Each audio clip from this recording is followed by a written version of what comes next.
Welcome to the StoryHouse, where wisdom is worth spreading and the gateway to wealth is opened. We wish you a pleasant listening experience. Today, the book we will discuss is Secrets of the Millionaire Mind. This book has been a bestseller since its introduction, has been reprinted multiple times, and received high ratings. So, what does this book talk about that has garnered so much attention? Firstly, it is a book about becoming rich. Secondly, it presents unique perspectives on how to become wealthy, which are closely related to a person's financial status and influence their economic situation. Regarding this topic, you may have noticed a phenomenon in reality. Some individuals seem to have a talent for making money. For example, certain entrepreneurs, regardless of the ups and downs of their careers, end up as wealthy individuals. On the other hand, some people seem to lack financial luck, cannot seize money-making opportunities, and may quickly lose any money they earn, eventually leading to mediocrity or even poverty. What causes this difference between the two? Is it education, intelligence, profession, or personality? This book tells us that none of these factors directly determine a person's financial status. The true reason lies elsewhere. Simply put, the book believes that each of us has a subconscious money blueprint for wealth. It is like a thermostat that determines everyone's earning ability and financial situation. If the blueprint of wealth is big enough, you will become rich even without money. If the blueprint of wealth is too small, you will become poor even with money. To have a good money blueprint, one must overcome many wrong or outdated concepts about money, change their mindset, and alter their habits and behaviors. Only then can financial success be achieved, leading to financial freedom. The author of this book, Harv Eker, is the founder of a training company in the United States. Without any celebrity aura, this book has gained long-term attention because it sheds light on the financial dilemmas many people face and provides new ways of thinking and action guidelines that inspire and motivate individuals to pursue greater financial freedom. This is where its value lies. Next, I will divide the book into 3 parts to explain its content. Firstly, let's look at the author's meaning of the money blueprint and why it is crucial for becoming rich. Then, we will explore the mindset to achieve a good money blueprint. Lastly, we will examine behavioral habits to realize their blueprint. These 3 parts cover beliefs, thinking patterns, and actions related to becoming rich. Starting with the money blueprint. What does it actually mean? And why is it essential for becoming rich? The author explains it as follows. Just like an architectural blueprint is a plan or design made before constructing a house, the money blueprint is the plan or attitude you set for the money. Your money blueprint encompasses your thoughts, feelings, and actions regarding money. At first glance, it may sound abstract and vague, but don't worry. The author provides an analogy that helps us understand. He says a person's money blueprint is like a thermostat in a room, where the indoor temperature is set to 27 degrees. If cold air enters when you open the window and the indoor temperature drops to 13 degrees, the thermostat will activate and adjust the temperature back to 27 degrees. Similarly, if hot air enters, causing the temperature to rise to 33 degrees, the thermostat will once again regulate it back to 27 degrees. What does this mean? It means that a person's financial situation depends on the wealth goals they set for themselves. Regardless of whether it's 3 million, 5 million, or 80,000, the approximate amount of money a person can earn is determined by their set goals. If they are lucky and earn more than their goals, that extra money won't stay with them for long and will eventually leave. On the other hand, if they encounter setbacks and lose a significant amount of money, it's just a temporary misfortune, as they will eventually regain what they lost. In the author's words, your income can only increase to the extent you are willing to achieve it. To illustrate this, in the book, the author gives examples of who experienced fluctuations in their business ventures. Despite having a fortune at one point, those businessmen later suffered significant losses, However, a few years later, they regained the wealth and became even richer than before. The author attributes this to their wealth thermostat, which differs from that of ordinary people. In other words, successful, wealthy individuals in their careers may lose vast sums of money, but won't lose the most crucial factor for success: their wealthy mindset. Similar cases can be found in other people, where entrepreneurs faced heavy debts during their journeys, but made a comeback. Even in daily life, we may encounter individuals who seem naturally skilled at making money. No matter how they navigate their ventures, their economic situation remains strong. On the other hand, some individuals, despite occasional financial gains, end up losing everything. The author believes this is the role of the money blueprint, or wealth thermostat. Hearing this, you may wonder, can a money blueprint really determine a person's wealth or poverty? What are the underlying reasons?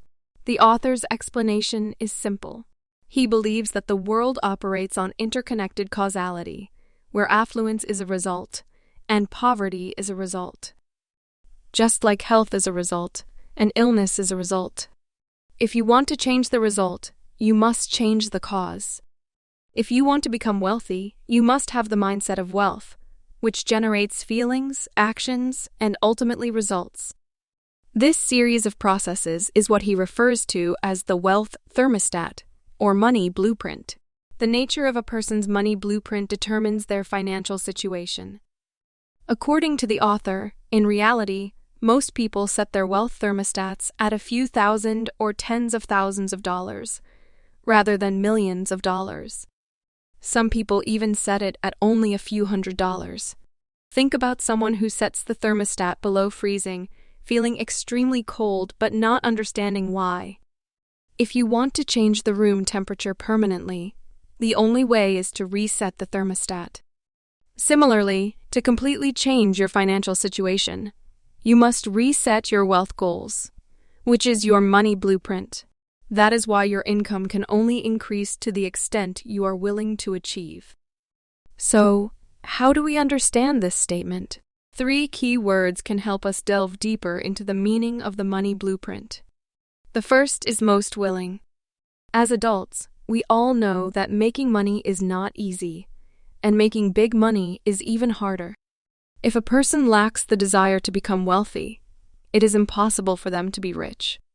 Put it bluntly, even if a pie falls from the sky, you still have to bend down to pick it up. Even in the case of winning the lottery, you have to buy a lottery ticket first. Therefore, the prerequisite for wealth is the desire to become wealthy, and this desire must be strong, reaching the maximum level of willingness. Only then can you persist and give everything to achieve it. For example, the author mentions a student who wants to make a lot of money to support a charity organization that helps AIDS patients. Beliefs like this are more enduring than ordinary motivations, as some people just want to improve their own lives by earning money. The second keyword is doing. As mentioned earlier, a person's financial situation depends on the setting of their wealth thermostat. It can be misleading to think that setting any wealth goal will automatically lead to its realization. Of course, it is not that simple, as you not only have to set the goals but also take the necessary actions. For example, if you set an ambitious goal of earning $1 billion, is it just empty talk? Or will you take action? Are you driven by a momentary impulse? Or do you have long-term commitment? Are you just casually trying or giving it your all? The 2 crucial words here are effort and goals. Your efforts must match your goals. The third keyword is can only. It means that a person's goals should not be too ambitious or underestimate their own abilities. Your goals should align with your capabilities, including innate and acquired qualities. These qualities encompass both internal and external factors. For example, many people know that Bill Gates and Warren Buffett had parents with strong backgrounds. Gates' mother had connections with the chairman of IBM, and Buffett's father was a congressman. Their money blueprints are undoubtedly different from those of ordinary people. This difference is a combination of inherent factors and the result of learning and effort. However, it will never be too far from your own abilities and circumstances.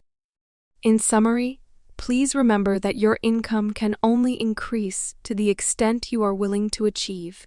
The money blueprint is not just a simple numerical goal, but a system that includes beliefs, thinking patterns, and actions. The difference between wealthy individuals and ordinary people is systemic, including their attitudes towards wealth, positive or negative, their actions towards earning money, indecisive or determined, and their desire for money, instinctual or based on belief. These aspects cannot be summarized in a single way or changed in the short term. Therefore, the money blueprint has a fundamental impact on a person's financial situation and serves as a thermostat. Of course, we all know that having goals alone is not enough to achieve success. It is also important to have the right mindset and approach. So, let's talk about the mindset a person should have in order to achieve their money blueprint. In this book, the author summarizes 17 different mindsets and behavior habits that distinguish rich people from ordinary people, setting the direction for the reader's money blueprint. However, due to space limitations, we can only focus on interpreting 2 categories of mindsets that I consider essential. The first important mindset is about money making. The author believes that rich people have a different mindset when it comes to earning money compared to ordinary people. Rich people always think about winning, while ordinary people always fear losing. Therefore, rich people focus on opportunities, while ordinary people focus on obstacles. This leads to different actions and results. We have all heard the famous question about whether a glass with half water is half empty or half full. From this, we can see the difference in mindset between rich people and ordinary people. Rich people see the glass as an opportunity to find more water, while ordinary people worry about losing that half of the water. Rich people see the potential for growth in a situation, while ordinary people see the possibility of losing money. Rich people care about the rewards, while ordinary people focus on the risks. In short, rich people focus on opportunities, while ordinary people focus on obstacles. In order to become wealthy, one must change this mindset. Why is changing mindset so important? The author tells us that what you focus on expands. If you focus on opportunities, you will see more opportunities. If you focus on obstacles, you will only see obstacles. Rich people focus on opportunities, so they see opportunities everywhere. Ordinary people focus on obstacles, so they see obstacles in everything. That's why rich people are willing to try different things, while ordinary people are stuck in hesitation, worry, and complaint. The result is that rich people are always in action, while ordinary people are just observing. The importance of taking action lies in that anything of value, including luck, only manifests itself after action. Neither work nor luck progresses in a straight line, but rather like a winding river. You can only see the next bend by walking through it and experiencing more. Therefore, the author advises that if you are interested in an opportunity, take a step forward and see what unfolds. You will never know what possibilities await you without stepping forward. In the book, the author tells a story. Several years ago, he wanted to open a pastry and coffee shop, but lacked experience. So, he went to work at a bakery and tried to build a relationship with the manager. He even became an assistant to the bakers, waking up at 4 a.m. and doing everything possible to learn about the industry and gain knowledge and information. In the end, he didn't open his own cake shop, but he became very familiar with the bakers. Unexpectedly, one of the bakers called him not long after and told him about a popular new sports equipment and asked if he was interested in becoming a distributor. Seeing an opportunity, the author decided to get involved. As a result, this opportunity made him the owner of a fitness equipment chain and earned him his first $1 million in life. Therefore, the author believes that taking action is always better than not. Only through action you can gain more knowledge, meet more people, and even discover unexpected opportunities. Because of the different attitudes towards risk and opportunity, rich people focus on opportunities and seize them when they see them, increasing their chances of success. On the other hand, ordinary people focus on risks, hesitate even when they see opportunities, and always hesitate, missing out on opportunities for wealth. The second aspect is about the way to make money. The book points out that rich people often get paid based on results, while ordinary people choose to get paid based on time. These two different income approaches also lead to significant differences in wealth. In reality, most people receive a fixed salary, and everyone seems to prefer this method. Why is that? On one hand, it is influenced by the older generation. Almost everyone has heard similar advice from their parents, such as studying hard, getting good grades, finding a stable job with a steady salary, and you will live a happy life. Of course, for most people, receiving a fixed salary at a fixed time every month to support themselves and their families provides a sense of security, which is comfortable. However, the author points out that because human time is limited, receiving compensation based on working hours will inevitably have limitations. This violates the principle of getting rich. Do not limit your income. Although a stable salary can bring a sense of security, it also hinders you from earning more money. In contrast, most rich people get paid based on results. For example, sales commissions, transaction fees, profit sharing, royalties, etc. Their income is linked to their work performance or the results of their transactions. These incomes are unstable but have no limits. Therefore, they can make people rich. In the business world, returns and risks are highly correlated. To become rich, one must take on certain risks. It means shifting from receiving a fixed salary based on working hours to receiving unstable returns based on work results. However, most people cannot accept this.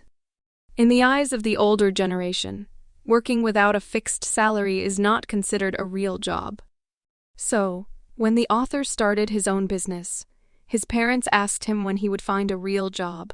His response was, "I hope I never have to." His mother almost had a breakdown upon hearing this. But fortunately, his father understood and supported his choice, avoiding further family conflicts. The author believes it is difficult to get rich by getting paid based on time.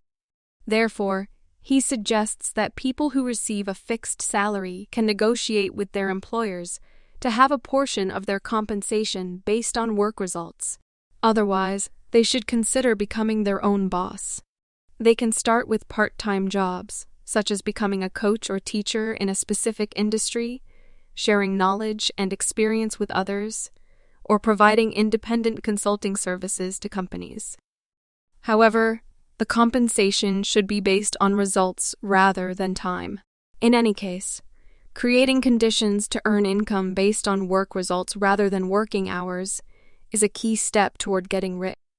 In addition to work income, the author emphasizes the importance of creating passive income, which is income that naturally increases over time, such as interest, rent, royalties, etc. Otherwise, there will never be financial freedom. Of course, this involves accumulating work income and engaging in investments, which is a specialized and extensive topic. Due to space limitations, it cannot be elaborated here. If you are interested, please refer to the original book or wait for another opportunity when I can explore it further for you. According to the definition in this book, implementing a money blueprint involves a series of processes, having ideas that generate feelings, turning those feelings into actions, and obtaining results. We have already discussed the importance of beliefs and mindset in achieving wealth. Now, let's explore the behavioral habits that a person should cultivate to realize their money blueprint. In another book called The Power of Habit, we have gained insights into various habits of the wealthy, such as being cautious in speech and action, prioritizing health, caring about friends, etc. Compared to that, this book focuses more on a macro level, perhaps called action principles. Now, let me introduce 3 principles of action, or macro behavioral habits, for achieving wealth. First, wholehearted commitment. As mentioned earlier, a person's financial situation depends on the goals they set, which is the core of the money blueprint. However, it is emphasized that setting goals is not merely a matter of talking about them. It requires genuine dedication. Here, wholehearted commitment means being willing to do anything and everything, devoting all the necessary time and effort to the cause. This is because getting rich is obviously not as easy as taking a walk in the park or achieving instant success. There are billions of people around the world aspiring to become wealthy, but only a rare few succeed. If one does not give their all, how can they expect to succeed? Some may argue, am I not working hard enough? I'm exhausted like a dog every day. I am certainly committed to becoming wealthy. However, in the author's view, many people's efforts are far from sufficient. For example, are you willing to work 16 hours a day? Are you willing to work 7 days a week without weekends off? Are you willing to sacrifice time with your family and friends, giving up leisure and entertainment? Are you willing to invest all your time, energy, and capital without a guaranteed return? These are common practices for many wealthy individuals. It is precisely because most people cannot go all out and dedicate themselves entirely to work. When asked if they are willing to swear on their lives to become wealthy in 10 years, most people would hesitate or decline. Deep down, they are not truly willing to work and earn money with total commitment. In the author's view, for a defined goal, one must make wholehearted, unrestricted efforts to have a chance of success. Second, refrain from blaming, complaining, and making excuses. In the book, the author points out that compared to wealthy individuals, ordinary people often play the role of victims. The defining characteristics of this role are a tendency to blame, complain, and make excuses. Generally, those who exhibit these traits are also the ones who fail in business activities. They may blame the economic downturn, the government, the industry, their bosses, partners, family members, friends, and even their parents. Essentially, they always find fault with others and rarely take responsibility themselves. If they make mistakes, they can come up with a list of justifications to forgive themselves. The act of blaming, complaining, and making excuses may temporarily relieve stress and reduce the anxiety of failure. But fundamentally, it makes matters worse. Why is that? As mentioned earlier, what you focus on expands. When you complain, you are undoubtedly focusing on the mistakes in your life rather than the positives. According to the law of attraction, like attracts like, so you will attract more mistakes. In other words, when you complain, you are actually attracting more negative things into your life. Therefore, every time you blame others, make excuses, or complain, you are sabotaging your own opportunity to become wealthy. The author suggests that, whenever you notice yourself engaging in these behaviors, you must find a way to remind yourself that you are harming yourself. You must immediately stop these habits. This may seem a bit arbitrary, but it can prevent us from blaming others, making excuses, or complaining. By reducing these harmful habits, we can distance ourselves from failure and move closer to success. Third, maintain humility and continuous learning. According to the author, the most dangerous phrase on the path to wealth is "I know."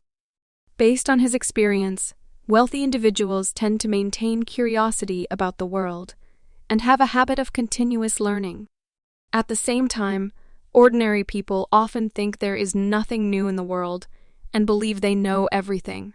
However, if you are still struggling with financial problems, it means that there is still a lot for you to learn about wealth and life. During his younger years, the author experienced a period of poverty. Fortunately, he once met a woman who was a friend of his father. In their conversation, this wise person told him, "If you haven't achieved the success you desire, it means there are things you still don't know." This statement inspired and transformed him from someone who thought he knew everything into someone eager to learn. As a result, he experienced a significant transformation in his career. Why is continuous learning and growth so important?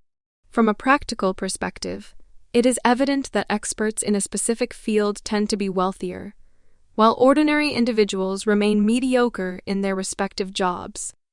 Whether you are a business owner or a technical professional, whether you receive commissions or fixed salaries, and regardless of whether you invest in stocks or real estate, it is almost certain that the higher your level of expertise in your field, the higher your income will be.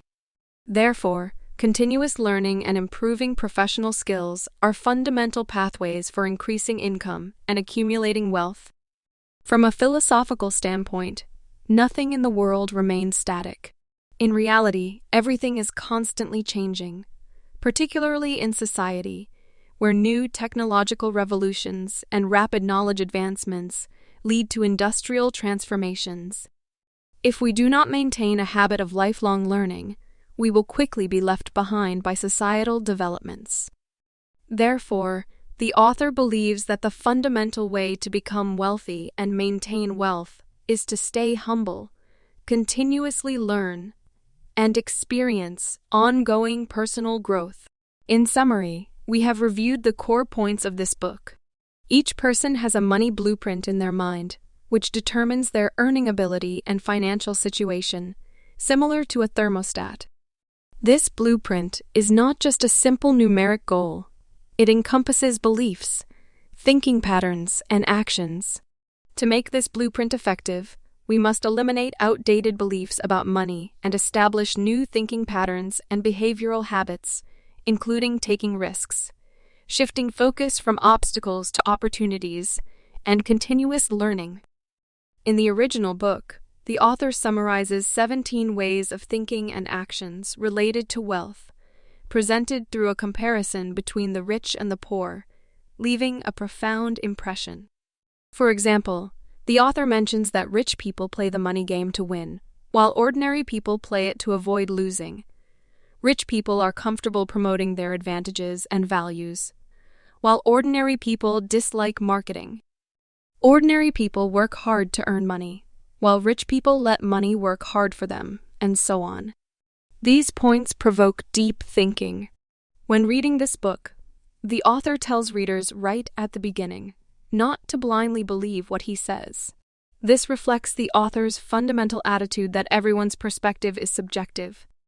We can refer to and draw inspiration from it, but we should not blindly accept it. The concepts and understandings presented in this book are not absolute rights or wrongs. They simply reflect the author's experiences and viewpoints. Instead of hastily affirming or denying, we should continuously try through actions and verify the truth through practical results to create real-world outcomes. In conclusion, open-minded thinking combined with decisive action is the key to determining wealth in life. Congratulations on completing another book, and thank you for your support and attention. Please subscribe to the StoryHouse channel, like, and share it with your family and friends. You can also click the notification button to be the first to experience the power of enlightenment, reflection, and wisdom. Thank you, and goodbye.